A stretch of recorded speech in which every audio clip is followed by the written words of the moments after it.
13वीं पुतली कीर्तिमती की कहानी। एक बार राजा विक्रमादित्य ने एक महाभोज का आयोजन किया। उस भोज में असंख्य विद्वान, ब्राह्मण, व्यापारी तथा दरबारी आमंत्रित थे।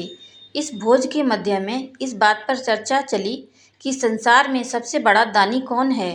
सभी ने एक स्वर से विक्रमादित्य को दुनिया का सर्वश्रेष्ठ दानवीर घोषित किया। राजा विक्रमादित्य लोगों के भाव देख रहे थे।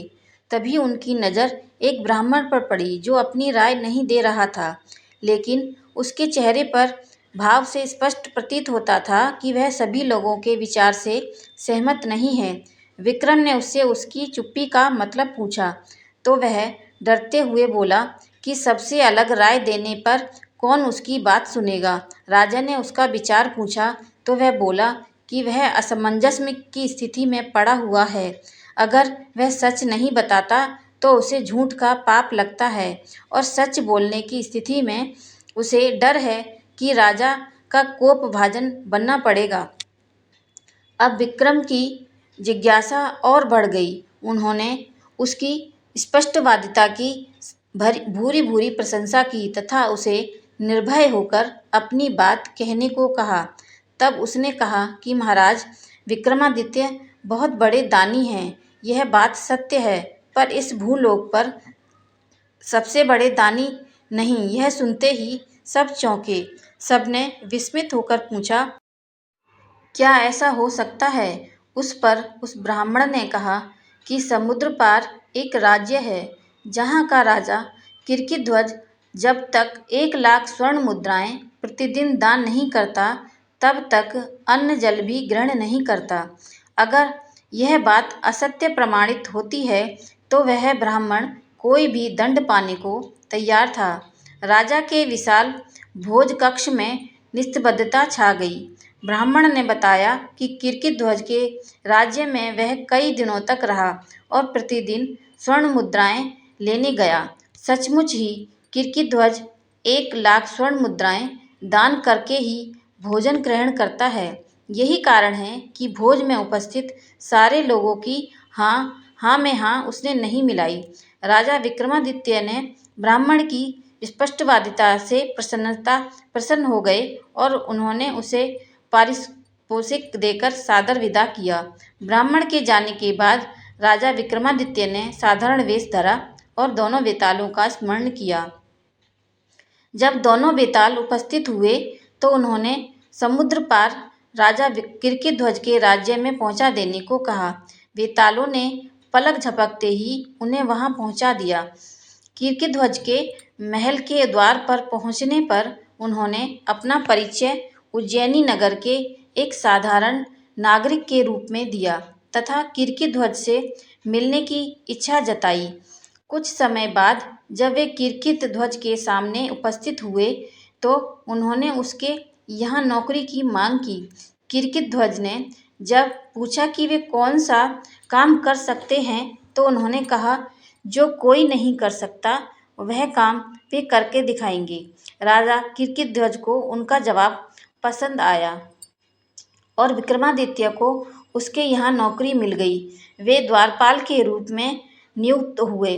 उन्होंने देखा कि राजा कीर्तिध्वज सचमुच हर दिन 1,00,000 स्वर्ण मुद्राएं जब तक दान नहीं कर देते अन्न जल ग्रहण नहीं करता है। उन्होंने यह भी देखा कि राजा कीर्तिध्वज रोज शाम को अकेला कहीं निकलता है और जब लौटता है तो उसके हाथ में 1,00,000 स्वर्ण मुद्राओं से भरी हुई थैली होती है। एक दिन शाम को उन्होंने छिपकर कीर्तिध्वज का पीछा किया। उन्होंने देखा कि राजा कीर्तिध्वज समुद्र में स्नान करके एक मंदिर में जाता है और वहाँ एक प्रतिमा की पूजा अर्चना करके खौलते तेल के कढ़ा में कूद जाता है। जब उसका शरीर जल भुन जाता है तो कुछ योगिनियाँ आकर उसका जला भुना शरीर कढ़ा से निकालकर नोच नोच कर खाती हैं और तृप्त होकर चली जाती हैं। जोगनियों के जाने के बाद प्रतिमा की देवी प्रकट होती है और अमृत की बूंदें डालकर कीर्तिध्वज को जीवित करती है। अपने हाथों से 1,00,000 स्वर्ण मुद्राएं कीर्तिध्वज की झोली में डाल देती है और कीर्तिध्वज खुश होकर महल लौट जाता है। प्रातःकाल वही स्वर्ण मुद्राएं वह याचकों को दान कर देता है। विक्रम की समझ में उसके नित्य 1 लाख स्वर्ण मुद्राएं दान करने का रहस्य आ गया। अगले दिन राजा कीर्तिध्वज के स्वर्ण मुद्राएं प्राप्त कर चले जाने के बाद विक्रम ने भी नहा धोकर देवी की पूजा की और तेल के कढ़ा में कूद गए। जोगनियाँ जब उनके जले भुने शरीर को नोचकर खाकर चली गईं तो देवी ने उनको जीवित किया। जीवित करके जब देवी ने उन्हें स्वर्ण मुद्राएं देनी चाहीं तो उन्होंने यह कहकर मना कर दिया कि देवी की कृपा ही उनके लिए सर्वोपरि है। यह क्रिया उन्होंने 7 बार दोहराई। 7वीं बार देवी ने उनसे बस करने को कहा तथा उनसे कुछ भी मांग लेने को कहा। विक्रम इसी अवसर की ताक में थे। उन्होंने देवी से वह थैली ही मांग ली जिसमें स्वर्ण मुद्राएं निकलती थीं। ज्यों ही देवी ने वह थैली उन्हें सौंपी, चमत्कार हुआ। मंदिर, प्रतिमा सब कुछ गायब हो गया और अब दूर तक केवल समुद्र तट दिखता था।